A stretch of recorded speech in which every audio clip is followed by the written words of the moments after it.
শুধু দর্শক, বিশ্ব তামাক মুক্ত দিবসে আমরা এখন জাতীয় শহীদ মিনারে, আমরা জাতীয় প্রেস ক্লাবের সামনে থেকে একটি মানববন্ধন করে ওখান থেকে আমরা র্যালিটি নিয়ে ধীরে ধীরে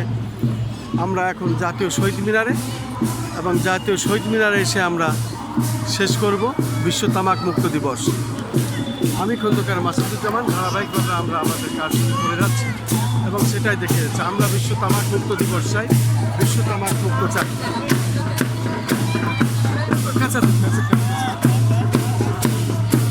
শুধু দর্শক, আমরা দেখতে পাচ্ছি বিশ্ব তামাক মুক্ত দিবস 2026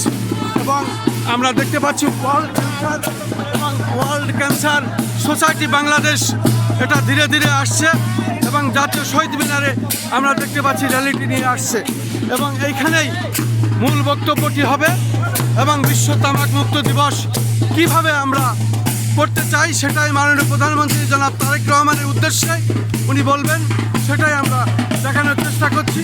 আমরা বিশ্ব তামাক মুক্ত দিবসে ধূমপান মুক্ত চাই, বাংলাদেশে তামাকের উৎপাদন বন্ধ করতে হবে, এটাই হলো আমাদের মূল কথা। এবং আইন পাশ করতে হবে যাতে করে মাদকাসক্ত